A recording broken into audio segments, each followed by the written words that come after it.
Folks, let me tell you something straight from the heart. Selling isn't about pushing a product or manipulating someone into buying something they don't need. That's the old way, the wrong way. True salesmanship, the kind that builds careers and changes lives, is about one simple thing: helping people.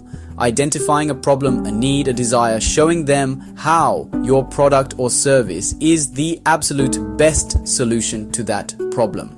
When you shift your mindset from what can I get to what can I give, everything changes. You stop being a peddler, you become a problem solver, a trusted advisor, a friend in the business. This is the foundation upon which every great sales career is built. You see, everyone is in the business of selling. A child sells their parents on a later bedtime. A job applicant sells their skills to a potential employer. You sell your ideas to your spouse or your friends every single day. Selling is influencing, persuading, communicating value. You are entering one of the most honorable professions in the world, because when you do it right, you are genuinely improving the lives of others, helping them achieve their goals, save time, make more money, enjoy life a little more. That's a noble calling, my friend. Think about the last time you made a purchase you were truly excited about. The person who sold it to you didn't just take your money, they provided you with a solution that brought you value and satisfaction. When your primary motivation is sincere, honest-to-goodness service, the selling part becomes a natural and positive outcome. It's not about the commission, it's about the mission. Promise that you will always see the person in front of you not as a prospect, but as a person with hopes, dreams, fears, needs. You can have everything in life you want if you will just help enough other people get what they want. Now, before you can convince anyone else, you've got to convince the toughest customer of all, yourself. You must be completely 100% sold on what you are selling. I'm talking about a deep down, unshakable conviction that your product or service is the best option for your customer. If you have even a shadow of a doubt, if you think, well, the competitor's product is a little better in this one area, that tiny seed of doubt will grow like a weed. It will show up in your voice, your posture, and your presentation. A prospect can smell a lack of conviction from a mile away, and it will kill the sale before you even get started. This isn't about faking it. This is about doing your homework until you're genuinely enthusiastic. You need to know your product inside and out, backward and forward. Understand its features, yes, but more importantly, understand its benefits. How does it save people time? How does it make them money? How does it give them peace of mind? You need to believe so strongly in the value you offer that you'd sell it to your own mother or your best friend without a moment's hesitation. When you have that level of belief, your enthusiasm becomes contagious. It's not a sales tactic, it's a genuine transfer of feeling. I once knew a man selling cookware. He wasn't just selling pots and pans, he was selling healthier meals, more time with family, easier cleanup. He believed so deeply in the superiority of his product that he used it himself every single day. When he talked to prospects, he wasn't reciting a script, he was sharing his own personal experience. That passion, that authentic belief was more powerful than any sales pitch. People weren't just buying cookware, they were buying his conviction. When you are completely sold on your company, your product, and yourself, you are building your career on a rock-solid foundation of honesty. That's a foundation that can't be shaken. Alright, you're sold on your product. You're bursting with enthusiasm and ready to tell the world. But hold on there, my friend. Before you can present your solution, you have to build a bridge of trust between you and your prospect. People buy from people they like and trust. The most brilliant sales presentation in the world will fall on deaf ears if the person listening doesn't feel a connection with you. The initial moments of your interaction are not for selling, they are for building rapport. This is where you move from being a stranger to being a welcome guest in their world. It's about finding common ground. Your goal is to make the prospect feel comfortable and understood. Start with a warm, genuine smile, a firm handshake. Look them in the eye, use their name, and then listen. Ask about them, ask about their business, ask about their family. Look around their office or home for clues. See a photo of a big fish on the wall. Ask about their last fishing trip. See a university diploma hanging proudly. Ask what they studied. People love to talk about themselves and their interests. Show sincere interest and you lower their defenses. This isn't about being manipulative or faking interest. Insincerity is as obvious as a skunk at a garden party. Develop a genuine curiosity about other people. Everyone has a story. If you listen, you'll build rapport and gather useful information. Know their goals, know their challenges, know what's important to them. Then tailor your presentation to meet those needs. The bridge you build in these first few minutes must be strong enough to carry the weight of the entire sales conversation. Remember, the prospect is thinking, can I trust this person? Every question you ask helps. Every comment you make helps. Every bit of listening helps. Don't rush to your pitch. Take your time. Enjoy the conversation. When you build that bridge of rapport, the prospect will be much more willing to walk across it with you. Once you've built that bridge of trust, it's time to transition into the role of a professional diagnostician. A good doctor wouldn't just hand a patient a bottle of pills without first asking questions to understand the symptoms. A good doctor asks, where does it hurt? How long has it been going on? What have you tried so far? In the same way, a professional salesperson must diagnose the prospect's pain or need before prescribing a solution. The biggest mistake amateur salespeople make is showing up and throwing up. They just dump a truckload of information about their product, hoping something sticks. The professional, however, asks probing questions to uncover the real issues. The right questions do two things. First, they get the prospect to identify and articulate their own needs. When they say it, it's a fact. When you say it, it's a claim. For example, instead of saying, our machine will save you time, you ask, how much time are you currently spending on this process each week? What would it mean for your business if you could cut that time in half? This leads the prospect to their own conclusion that they have a problem that needs solving.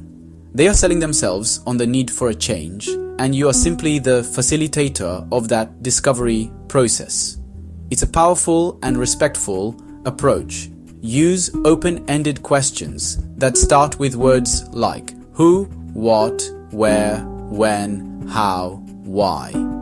These questions encourage the prospect to talk, while closed-ended yes or no questions can shut the conversation down. For example, instead of is your current system slow, ask what are some of the biggest frustrations you have with your current system. Listen carefully to the answers and then ask follow-up questions. Think of yourself as an investigative reporter, gently peeling back the layers of an onion to get to the core of the issue. The information you gather during this diagnostic phase is pure gold. When it's time to present your solution, you'll connect every feature of your product directly to a pain point they already told you about. After you've done your diagnosis and fully understand the prospect's needs, it's time to paint a picture for them. But you're not just painting a picture of your product. You're painting a picture of them successfully using your product. People don't buy drills, they buy holes. They don't buy insurance, they buy peace of mind. They don't buy features, they buy benefits. Your job is to translate the features of what you sell into the tangible, emotional benefits, the prospect will experience. You need to help them see, feel, imagine how much better their life or business will be with your solution in it. Use vivid descriptive language. Instead of saying, this car has good gas mileage, imagine all the extra places you could go and the money you would save at the pump with this car, allowing you to put that savings toward that family vacation you've been dreaming about. You're not just stating a fact, you're creating an experience in their mind. You're connecting the product to their personal goals and emotions. Use word pictures that engage their senses. Talk about how things will look, feel, sound, and even smell once their problem is solved. Make the future so appealing that they can't wait to get there. This is also where testimonials and stories come into play. A story about another customer who was in a similar situation can be incredibly persuasive. I was talking with John Smith over at ABC Company last week, and he had the exact same challenge you're facing. But now, after just 1 month of using our system, he told me he's already saving 10 hours a week and his team morale has never been higher. You're providing social proof, making the benefits concrete, reducing perceived risk. Stories are the emotional glue that makes the facts stick. Sooner or later, in almost every sale, you're going to hear an objection. It might be about price, it might be about timing, it might be about the product itself. Now the amateur salesperson hears an objection and their heart sinks. They see it as a rejection, they see it as a roadblock, they see it as the end of the road. But the professional salesperson, my friend, hears an objection and honestly gets excited. An objection is not a no. An objection is a request for more information. It's a sign that the prospect is engaged and is seriously considering your offer. They just need more reassurance. They're asking you to help them understand. They're turning no into a desire to know more. The first rule when you hear an objection is, don't argue. Never ever argue with a prospect or tell them they are wrong. That's the fastest way to lose the sale and the relationship. Instead, you should welcome the objection.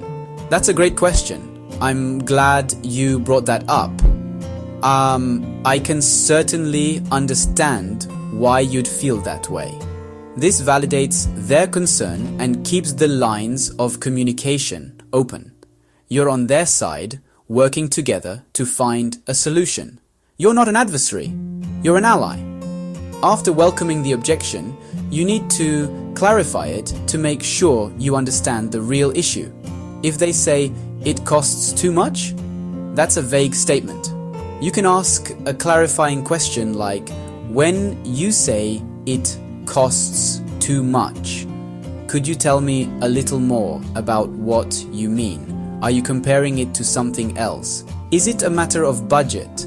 Often, the first objection is just a smokescreen for the real concern. Maybe it's not the price at all, but a fear that it won't work as promised. You can't solve the problem until you know what the real problem is. This is where the feel, felt, found method is so powerful. I understand how you feel. Many of my best customers felt the exact same way, but what they have found is that this turns a roadblock into a stepping stone.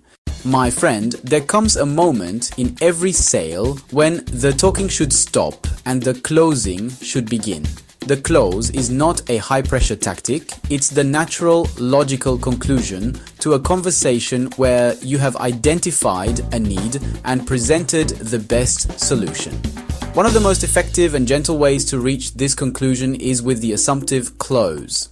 This technique operates on the principle that if you have done your job correctly, built rapport, diagnosed the need, presented the benefits, handled objections, then the prospect is ready to buy. You simply assume the sale is made and move forward with that confidence. The assumptive close is all about your mindset and your language. Instead of asking a high-pressure question like, so, do you want to buy it? You ask a minor point question that assumes the big decision is already made.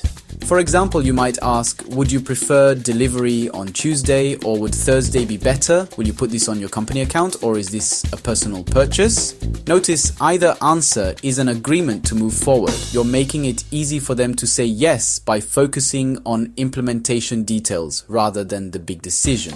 This technique works because it projects confidence. Your calm assumption they are moving forward transfers security to the prospect. It non-verbally communicates you believe this is the right decision, which helps them feel more certain.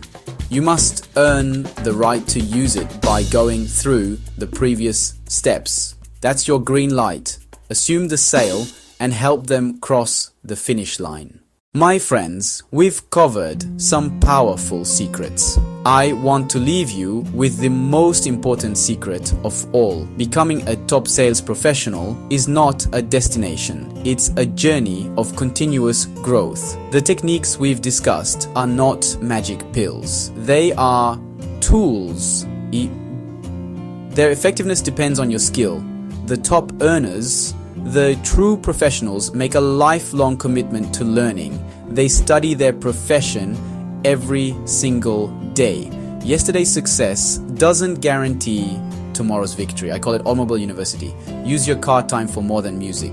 Educational recordings, inspirational recordings, motivational recordings. Turn your vehicle into a classroom on wheels. Read books on sales. Read books on communication. Read books on human psychology. Read books on personal development. Attend seminars and workshops. Find a mentor and learn from them. The more you learn, the more you earn. An investment in your mind pays the best interest. That interest compounds very, very quickly. You must have goals. You can't hit a target you can't see. Write down career goals. Write down financial goals. Write down family goals. Write down personal life goals. Make them specific. Make them measurable. Give them a deadline. A goal is a dream with a deadline. Review your goals every single day. Daily review keeps motivation high and focus sharp. It reminds you why you do this. Finally, your attitude determines your altitude.